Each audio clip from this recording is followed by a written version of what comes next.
Hello दोस्तों, refix India के YouTube channel पे आपका फिर से स्वागत है। तो दोस्तों, आज की वीडियो में बात करेंगे हमारे पास जो सेट है स्टैंड बाई कंडीशन में है। और कई सारे सेट इस तरीके के होते हैं, जब स्टैंड बाई कंडीशन में आता है तो काफ़ी सारे टेक्नीशियन उसको डायरेक्ट करके ऑन कर देते हैं, जिसकी वजह से प्रॉब्लम आती है। कई बार प्रोसेसर भी बाद में ख़राब हो जाता है। तो अभी क्या है कि हमारे को इसको रिपेयर करना है, लेकिन हमारे को जो रिपेयर करना है बिल्कुल ओरिजिनल तरीके से ही इसको रिपेयर करना है। तो वो कैसे करेंगे, इस वीडियो के अंदर मैं आपको सारी चीज़ें दिखाने वाला हूँ। तो चलिए स्टार्ट करते हैं। सबसे पहले मैं आपको इसकी कंडीशन दिखा देता हूँ। जैसे ही सेट को ऑन करते हैं तो यहाँ पे आप ये देख सकते हैं एक इंडिकेटर आता है, लेकिन इसके अंदर यहाँ पे देखेंगे ओके है। और लाइट ओके होने के बाद दोस्तों, अगर हम इसका पावर बटन प्रेस करते हैं तो हमारा जो सेट है वो स्टैंड बाई कंडीशन में है। तो देखिए क्या होता है, फ़िलहाल जो स्टैंड बाई कंडीशन हमारी होती है तो इसके अंदर कई सारी दिक्कतें हमारे को देखने को मिलती हैं। कई बार कई सारी वोल्टेज जो होती है वो एबनॉर्मल होती है, तब भी हमारा सेट स्टैंड बाई में रहता है। या फिर हमारा प्रोसेसर ख़राब हो जाए तब भी स्टैंड बाई में रहता है। या सॉफ्टवेयर की दिक्कत हो जाए तब भी स्टैंड बाई में रहता है। तो स्टैंड बाई के होने के काफ़ी सारे कारण होते हैं। तो सबसे पहले हम इसके अंदर सभी वोल्टेज को चेक करते हैं। जो हमारा बोर्ड है, तो बोर्ड के अंदर जितनी भी वोल्टेज बनती है, जैसे सबसे पहले हम अगर देखते हैं तो हमारे को 12 वोल्ट की सप्लाई जो है यहाँ पे परफेक्ट तरीके से मिलनी चाहिए। ये 12 वोल्ट जो है हमारा बिल्कुल ओके है। और 12 वोल्ट ओके होने के बाद दोस्तों, ये जो वोल्टेज जाती है हमारी सबसे पहले 5 वोल्ट बनने के लिए जाती है बक कन्वर्टर के अंदर। अगर आप यहाँ पे देखेंगे तो 5 वोल्ट की जो सप्लाई है बिल्कुल परफेक्ट तरीके से इसके अंदर बन रही है। यानी कि 5 वोल्ट ओके होने के बाद दोस्तों, यहाँ से जो वोल्टेज जाएगी हमारे रेगुलेटर में जाएगी। तो अलग अलग रेगुलेटर इसके अंदर लगे हुए हैं। यहाँ पे देख सकते हैं ये भी रेगुलेटर है, यहाँ पे भी रेगुलेटर है। तो यहाँ पे अगर देख सकते हैं, यहाँ पे लिखा है 18, मतलब ये 1.8 वोल्ट का रेगुलेटर है। और यहाँ पे 33 लिखा है, तो इसका मतलब 3.3 वोल्ट का रेगुलेटर है। तो यहाँ पे अगर हम देखते हैं तो 3.3 वोल्ट की जो सप्लाई है बिल्कुल परफेक्ट तरीके से इसके अंदर मिल रही है। और इसकी इनपुट वोल्टेज अगर आप देखोगे तो इनपुट पे भी हमारा 5 वोल्ट बिल्कुल ओके है। तो अभी क्या है कि वोल्टेज तो इसके अंदर ओके हैं। दूसरा अगर हम देखते हैं रोम आईसी की पिन नंबर 8 पे, तो 3.3 वोल्ट बिल्कुल परफेक्ट तरीके से इसके अंदर बन रहे हैं। तो ऑलमोस्ट देखिए दोस्तों, सारी वोल्टेज ओके है। लेकिन अगर हम यहाँ पे देखते हैं तो यहाँ पे हमारा 1.8 वोल्ट की जो सप्लाई है वो हमारे को नहीं मिल रही है। अगर इस तरीके की कंडीशन रहती है, जब तक 1.8 वोल्ट नहीं आएगा, क्योंकि जो 1.8 वोल्ट होती है वो रैम की सप्लाई होती है, जो कि रैम जो है हमारे माइक्रो प्रोसेसर के अंदर है। रैम माइक्रो प्रोसेसर के अंदर है, तो उस कंडीशन में क्या होगा, जब तक रैम को वोल्टेज नहीं बनेगी तो हमारा जो सेट है वो ऑन नहीं होगा। अभी क्या है, सबसे पहले हम इसकी इनपुट वोल्टेज चेक करते हैं। तो इनपुट में अगर आप देखोगे तो यहाँ पे इनपुट में हमारे को कुछ भी देखने को नहीं मिल रहा है। यानी कि दोनों पिनों पे अगर मैं आपको दिखा देता हूँ तो ये हमारे को कुछ भी देखने को नहीं मिल रहा है। तो अभी क्या है दोस्तों, अगर इस तरह की कंडीशन रहती है तो सबसे पहले हमारे को इसका एक सर्किट ढूंढना पड़ेगा। क्योंकि रैम जो होती है हमारी, जब हमारा सेट ऑन होता है तो सबसे पहले CPU रीसेट होता है, जिससे कि हमारी रैम की वोल्टेज आके जाती है। तो सबसे पहले हम ये चीज़ देखते हैं कि हमारी जो रैम की जो वोल्टेज है वो आके जाती है या नहीं आके जाती।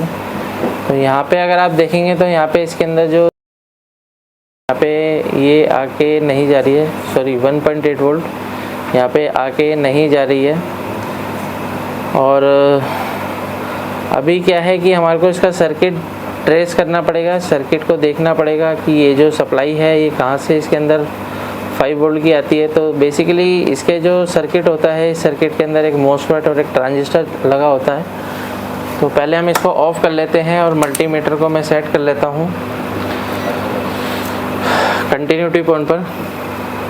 और कंटिन्यूटी पॉइंट पर लगाने के बाद अगर हम यहाँ पे देखते हैं तो इसकी यहाँ पे से अगर हम देखते हैं तो हमारे को ये देख सकते हैं, यहाँ पे एक जो है एक यहाँ पे मॉसफेट लगा हुआ है। और इस मॉसफेट के सोर्स से हमारे को ये देखिए, मॉसफेट के ड्रेन से हमारे को ये सप्लाई यहाँ पे मिल रही है। यहाँ पे जो मॉसफेट का ड्रेन है, इस मॉसफेट के ड्रेन से हमारे को यहाँ पे सप्लाई मिल रही है। तो इसका मतलब ये है कि जो हमारा सर्किट है वो इसी में से हमारा सर्किट है जो कि ये काम करता है। तो यहाँ पे अगर हम देखने के बाद ये देख सकते हैं, यहाँ पे कंटिन्यूटी हमारे को मिल रही है। तो अभी क्या है कि यहाँ पे हमारे को 5 वोल्ट की सप्लाई मिलनी चाहिए, तभी हमारे को ये चीज़ कन्फर्मेशन होगी। तो पहले मैं इसकी सप्लाई को चेक करता हूँ कि यहाँ पे 5 वोल्ट की सप्लाई क्यों नहीं आ रही है। तो अभी सेट को हम ऑन कर लेते हैं और सबसे पहले यहाँ पे देखते हैं कि ये जो मॉसफेट है इसके ड्रेन पे हमारे को क्या मिल रहा है। तो यहाँ पे आप ये देखेंगे, यहाँ पे मेरे को 10 मिली वोल्ट के अराउंड वोल्टेज मिल रहा है। अगर मैं यहाँ पे चेक करता हूँ तो ये देखिए इसके सोर्स और ड्रेन, सोर्स और गेट, यहाँ पे देखेंगे तो सोर्स और गेट पे दोनों पे मेरे को यहाँ पे 5 वोल्ट देखने को मिल रहा है। तो दोस्तों इसका मतलब ये है कि ये जो मॉसफेट है इसका जो गेट है जब तक लो नहीं होगा तब तक ये वोल्टेज आगे पास नहीं करेगा। तो वोल्टेज को आगे पास करने के लिए पूरे सर्किट को हमारे को चेक करना होगा। यहाँ पे आप ये देख सकते हैं एक ट्रांजिस्टर भी लगा हुआ है और यहाँ पे एक डिवाइडर सर्किट होता है जिसके द्वारा हमारा ये जो मॉसफेट का गेट है वो लो होता है। तो बेसिकली लो करने के लिए हमारा जो प्रोसेसर है, इस प्रोसेसर से एक वोल्टेज आती है, तभी हमारा ये पूरा सर्किट काम करता है, जिसको DDR सिग्नल बोलते हैं। DDR सिग्नल जब आपका इसके अंदर यहाँ पे आएगा तभी हमारा ये प्रॉपर तरीके से काम करना स्टार्ट करेगा। तो फ़िलहाल अभी क्या है कि इसके अंदर DDR जो वोल्टेज है वो नहीं आ रही है। तो DDR वोल्टेज इसके अंदर जो है, अगर हमने इसकी डाटा शीट में देखा था तो 83 नंबर पिन इसकी DDR सप्लाई आउट कर रही है। तो यहाँ पे अगर हम देखते हैं तो DDR की पिन यहाँ पर है। तो यहाँ पे भी फ़िलहाल हमारे को देख सकते हैं। तो यहाँ पे आप ये देखेंगे तो यहाँ पे जो है वोल्टेज हमारा आके जाता है, ये देख सकते हैं आप, ये देखिए। अब जैसे ही हमारा ये वोल्टेज क्या है काफ़ी स्पीड में आके चला जाता है, यहाँ पे आप ये देख सकते हैं, ये देख सकते हैं यहाँ पे। तो इसको मैं दोबारा से एक बार दिखाता हूँ आपको, ये देखिए। तो यहाँ पे क्या है, जो हमारा वोल्टेज है वो काफ़ी स्पीड में आके जाता है। ये क्या काम करता है, रैम को रीसेट करने का काम करता है। तो फ़िलहाल अभी क्या करना होगा, हमारे को यहाँ पे देखना होगा कि हमारा जो कनेक्शन है, यानी कि जो इस रेजिस्टेंस से कनेक्शन होता है वो ओके है या नहीं है। जब तक वो कनेक्शन ओके नहीं होगा तब तक हमारा जो मॉसफेट है इसका गेट लो नहीं होगा। तो अभी मैं सेट को ऑफ करके कंटिन्यूटी पे लगाता हूँ और कंटिन्यूटी पे लगाने के बाद अगर हम यहाँ पे देखते हैं तो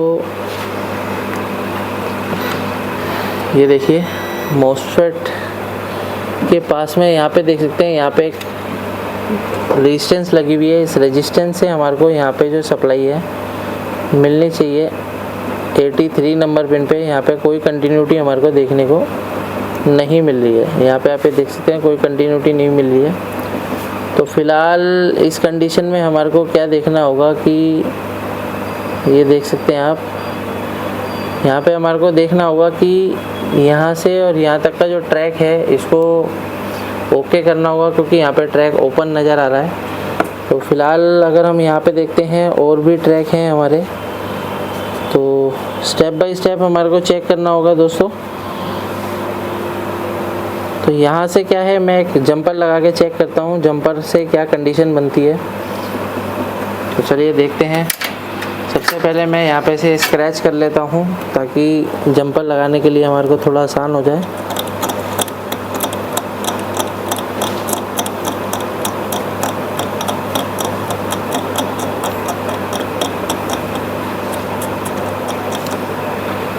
तो जब भी हम जंपर लगाते हैं तो हमारे को थोड़ा सा फिनिशिंग से काम करना होता है। तो इस तरीके से हमारे को पेस्ट का यूज़ करना है और यहाँ पे हम आयरन से सोल्डिंग करेंगे।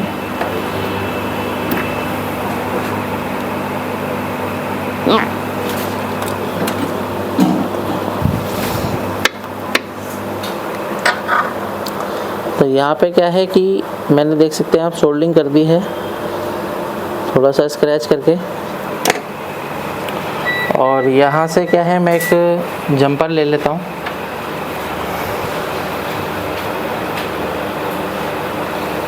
तो ये जंपर वायर है, इस जंपर वायर का हम यूज़ कर सकते हैं किसी भी छोटी सप्लाई को रिपेयर करने के लिए।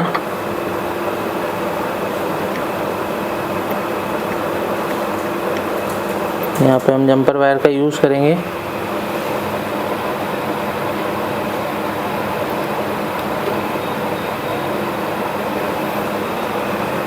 तो यहाँ पे क्या है कि हमारे को थोड़ा सा जंपर को लगाने में थोड़ा सा टाइम लगेगा। तो यहाँ पे आप ये देख सकते हैं, यहाँ पे हमने एक जंपर लगाया है। यहाँ पे आप ये देखेंगे, ये हमारा जो पिन नंबर 83 से जो है इसका DDR ऑन करने के लिए जो है यहाँ से सिग्नल निकल रहा था, लेकिन यहाँ पे ये नहीं पहुँच पा रहा था। अभी क्या है कि इसके अंदर अगर हम पावर लगा के देखते हैं अभी क्या कंडीशन है। जंपर लगाने के बाद कई बार ट्रैक इंटरनली ब्रेक होने की वजह से इस तरीके की दिक्कत देखने को मिलती है।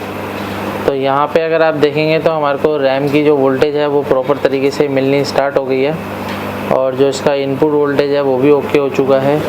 और अगर हम यहाँ पे देखते हैं तो यहाँ पे अगर आप देखेंगे तो इसका जो गेट है वो लो हो चुका है 0.68 वोल्ट। और यहाँ पे अगर हम देखते हैं तो इसके सोर्स पे जो है 5 वोल्ट ओके है, ड्रेन पे भी 5 वोल्ट इसका ओके है। तो इस तरीके से हम किसी भी सेट को आसान तरीके से रिपेयर कर सकते हैं। देखिए दोस्तों, अगर आपको इसको रिपेयर करना है, रिपेयर करने के लिए आपको सिमेटिक पढ़ना आना चाहिए, तभी आप इसको फाइंड आउट कर पाओगे कौन सी पिन इसकी DDR की होती है, कौन सी इसकी आउटपुट की होती है। तो इस तरीके से हम किसी भी सेट को आसान तरीके से रिपेयर कर सकते हैं। वीडियो आपको पसंद आए तो वीडियो को लाइक करें, शेयर करें, कमेंट करें। Thank you friends.